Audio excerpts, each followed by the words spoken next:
DZRH, member, kapisanan ng mga broadcaster ng Pilipinas.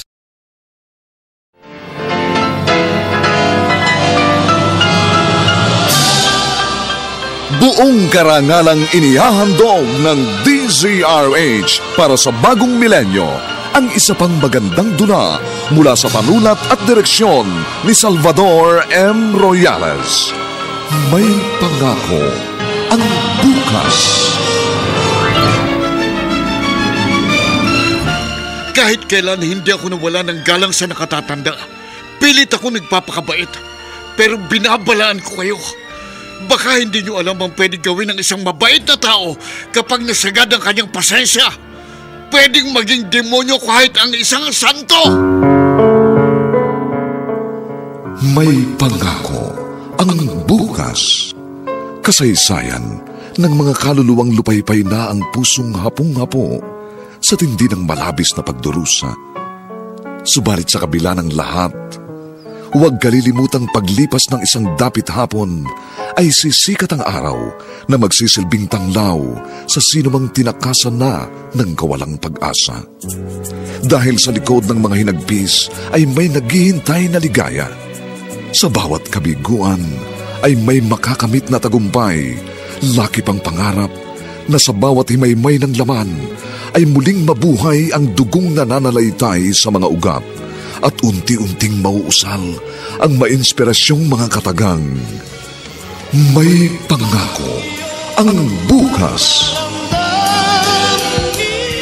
May pangako ang bukas. Isa na namang natatanging dulang pangradyo na inyong aabangan at kalulugdan, mag-iiwan ng mga magagandang halimbawa at aral. May pangako ang bukas.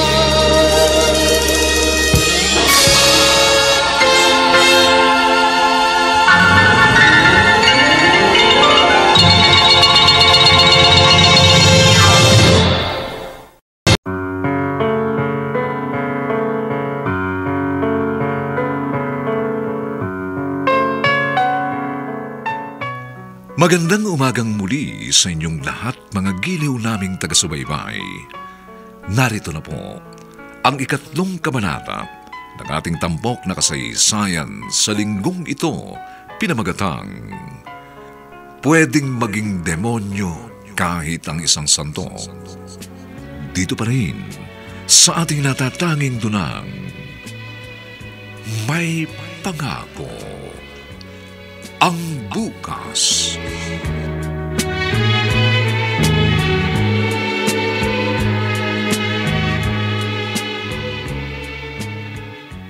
Dahil kararating ko lang ho sa bahay namin galing Jensan. Nang matanggap kong text nyo, sabi nyo may importante kayong sasabihin sa akin. Meron nga, Darius. Kinabahan ho ako kanina. Naisip ko agad baka may nangyari sa inyo o kung anumang problema. Tungkol ba saan ang pag-uusapan natin? Nasa bahay niyo ba mag-ina mo nang dumating ka? Wala ho. Sabi ho nung asawa ng kapitbahay namin na magulang ng kaklase ni Mika, nasa school pa raw ho kasi may PTA meeting. Kaya tumuloy na kagad ako dito sa bahay natin. Mabuti. Tayo nagtataka lang ho talaga ako eh. Kasi ho sa itsura nyo, nakikita ko parang napakalaki ng problemang sasabihin nyo. Talagang malaki. Ano nga ho yun? Nung binata ako, bago ko nakilala nanay mo, ako'y nagbilang din ng kasintahan. Ako yung tipo ng lalaking, sabi nga ng mga kanto boy, basta nakakita ng butas, pasak. Pero mula nung maging asawa kong iyong ina, nagtinuna ako. Ikaw mismo, saksi ka kung paano ako naging mabuting padre de pamilya. Ay, alam ko ho yun, Itay. Hanggang sa mamatay si inay, alam kong naging tapat kayo sa kanya. Dahil yun ang dapat gawin ng isang lalaki. Yung maging tapat siya sa kanyang asawa. Pero bakit ikaw? Ano? Bakit nagloloko ka? Sino nagloloko? Ikaw! Sino may sabi? Huwag mo nang itanong kung sinong nagsabi sa akin. Hindi na mahalaga kung paano ko nalaman. Ang masasabi ko lang, magtino ka. Malaki na ang anak ni Cassandra. Kapag hindi ka tumigil sa kalokohan mo, ay malamang kasuklamang ka ng iyong anak. Itay, sumusumpaho ako. Wala akong kalokohan, wala akong ibang babae. Tumigil ka. Walang makararating na sumbong sa akin kung hindi totoo. Walang magiging usok kung walang apoy.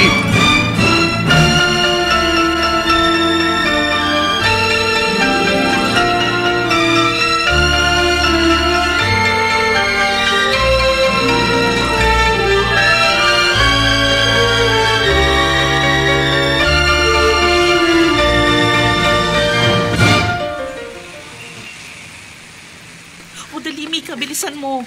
Nag-text ang daddy mo, umuwi na pala siya. Totoo po? Oo. Dumating na po si daddy? Eto, meron siyang text. Ngayon ko lang nabasa kasi naka-silent kanina yung cellphone ko habang may PTA meeting. Pero wala na po ang school bus ko. Ako na kasi yung nagsabi sa driver ng school bus mo. Sabi ko huwag ka nang hintayin. Kasi tayo na lang yung sabay uuwi pagkatapos ng PTA. Bilisan po natin, Mami. Miss na miss ko na po ang daddy ko.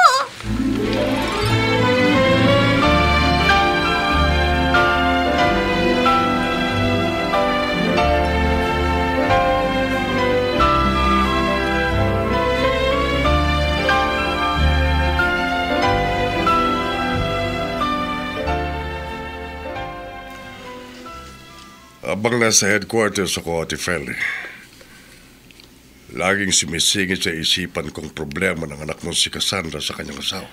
Kaya ba dumaan ka ulit dito sa bahay ko? Oo. Sabi ko naman sa'yo, hindi ba?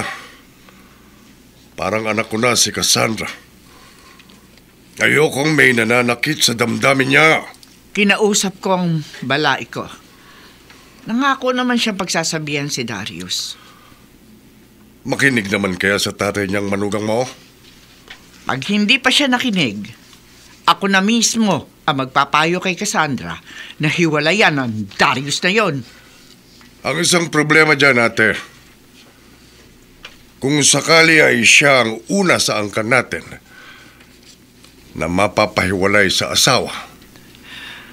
Oscar, ayoko sana magkaroon ng hiwalay sa asawa sa ating pamilya. Oh. Pero kung yun ang hinihingi ng pagkakataon, wala na akong magagawa. Kesa naman habang buhay na maging battered wife ang anak ko.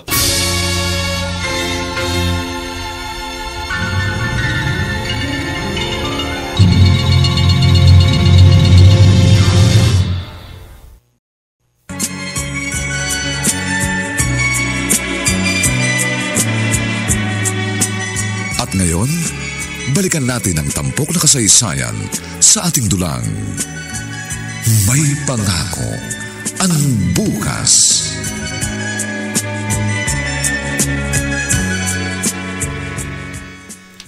Mika, nag-toothbrush ka na ba?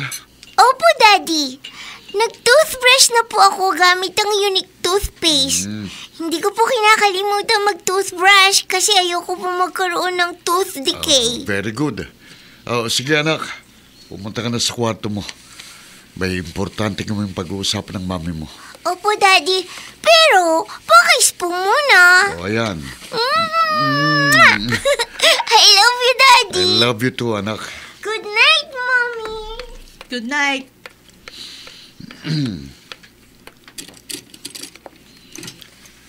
Cassandra, kanina pagdating ko, pinapunta kagad ako ni tatay sa bahay namin. At pagpunta ko ron, sinabon niya ako. Kinagalitan niya ako. Ano bang kalukuhan ng mga isinumbong mo sa tatay ko? Mali ko. Hindi kami nagkikita ni Itay Atoy. Hindi kami nagkakausap. Kung ganoon, sinong makatindi lang nagsumbong sa kanya na ako raw ay merong babae? Wala ba? Ano ba nangyayari sa'yo? Pinagbibintangan mo ba akong nambababae? Wala kang ebidensya. Oo, wala akong ebidensya. Pero yung kilos mo, yung mga ginagawa mo, lahat pala tandaan niya na may kinalolokohan ng isang lalaki. Bakit ka nagsasalita ng ganyan? Hindi akong nagpapakita sa'yo ng kalamigan. Ikaw ang malamig sa akin. Buti ko nagsasawa ka na sa akin, didiretsuhin mo ako. Tapatin mo ako.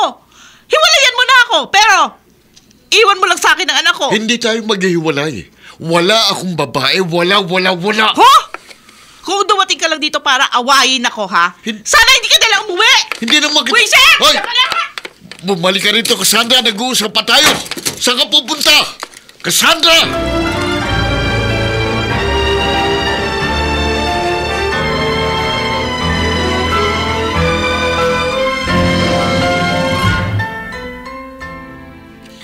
Daddy, narinig ko. Nag-aaway ko ni Mommy. Anak, Mika, nagkaroon lang kami ng maliit na pagtatalo ng mami mo. Tana. Bakit biglang umalis si Mommy? Saan siya pupunta? Siguro sa lola mo. Kina Lola Feli? Oo. Maghiwalay na po ba kayo ni Mommy? Anak, pinagbibintangan ako ng mami mo. May iba raw akong babae. Hindi po ba totoo? Anak, sumusumpa ako sa'yo. Hindi yun totoo. Matino akong tao. Matinong daddy mo. Mahal kong mami mo. At ikaw din, mahal na mahal kita.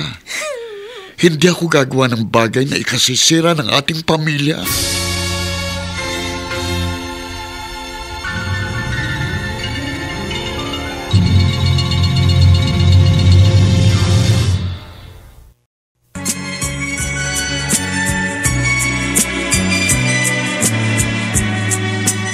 At ngayon, balikan natin ang tampok na kasaysayan sa ating dulang. May pangako ang bukas.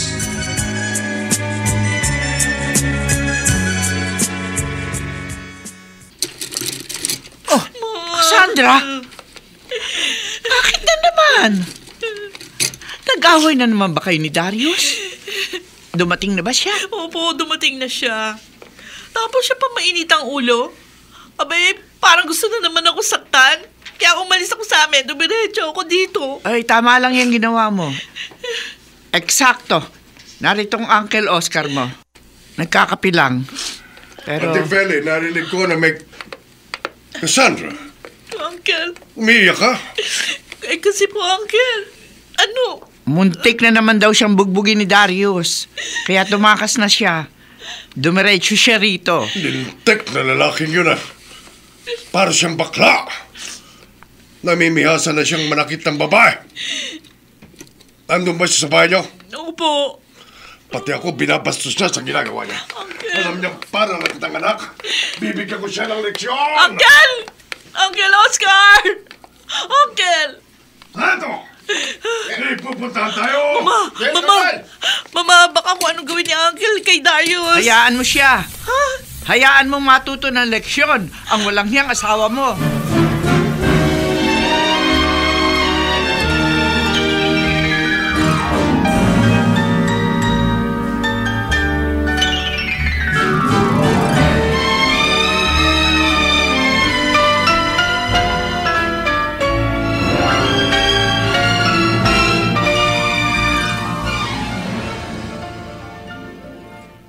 Daddy, pag naghiwalay na po kayo ni Mommy, gusto ko po sa inyo ako.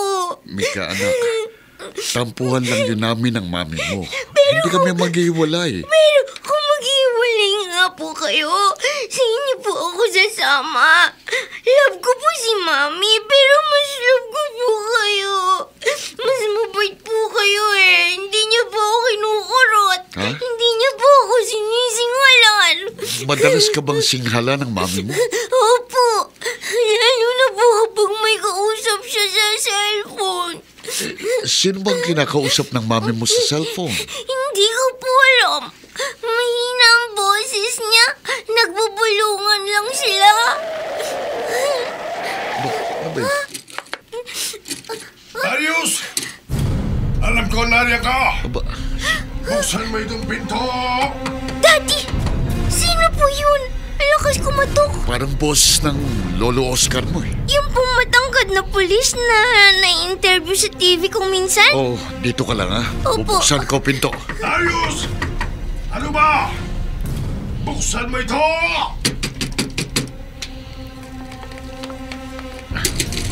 Oh, Uncle Oscar, bakit po parang galit kayo? Ano po bang problema? Tatanong ka pa! Sabi ko! Uncle! Ano ang kasalanan ko? Bakit basta niyo na lang ako sinapak?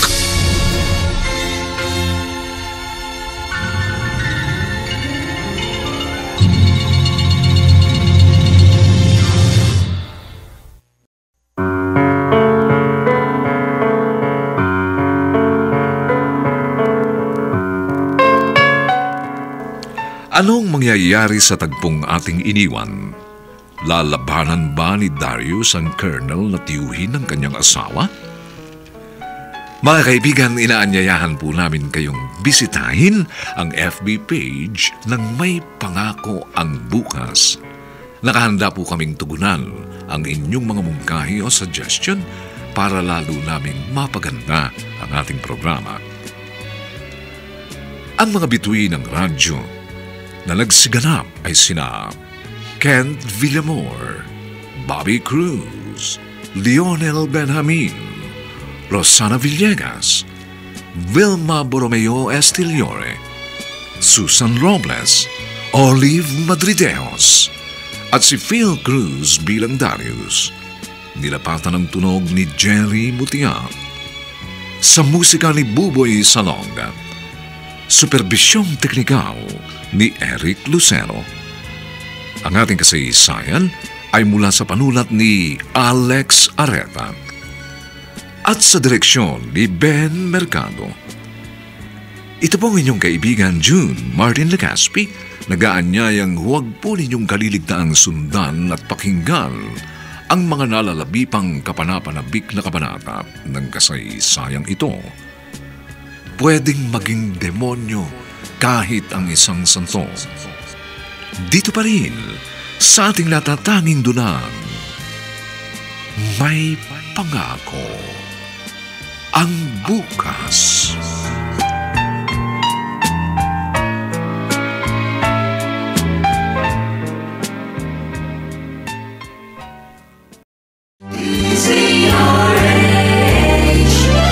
DZRH, member, kapisanan ng mga broadcaster ng Pilipinas.